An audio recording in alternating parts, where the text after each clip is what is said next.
प्यारे बच्चों, आज मैं आपको एक स्टोरी सुनाने जा रही हूँ जिसका नाम है चालाक बंदर। किसी नदी के किनारे एक बहुत बड़ा पेड़ था। उस पर एक बंदर रहता था। उस पेड़ पर बड़े मीठे मीठे फल लगते थे। बंदर उन्हें भरपेट खाता था और मौज उड़ाता था। वह अकेले ही बड़े मजे में दिन गुजार रहा था। एक दिन एक मगरमच्छ उस नदी से पेड़ के नीचे आया। बंदर के पूछने पर मगर ने बताया कि वह वहां खाने की तलाश में आया है।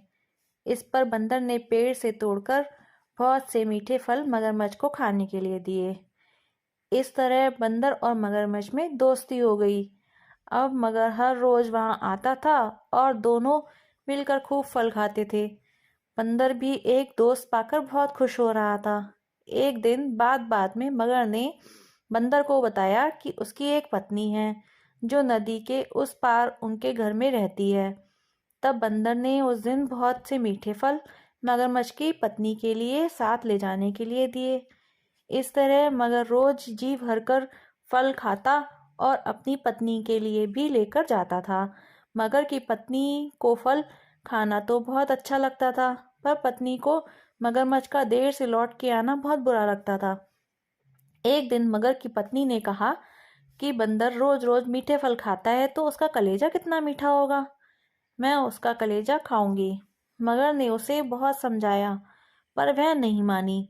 मगरमच्छ दावत के बहाने बंदर को अपनी पीठ पर बिठाकर अपने घर लाने लगा। नदी के बीच में उसने बंदर को बताया कि उसकी पत्नी उसका कलेजा खाने वाली है। इस पर बंदर ने कहा कि वो तो अपना कलेजा पेड़ पे ही छोड़ आया है।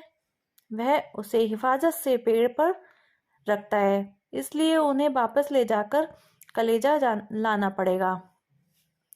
मगर बंदर को वापस पेड़ के पास ले गया।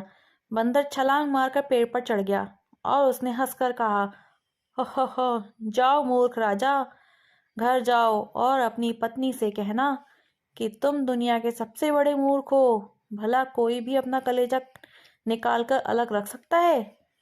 बंदर की इस समझदारी से हमें पता चलता है कि मुसीबत में वक्त हमें धैर्य नहीं खोना चाहिए।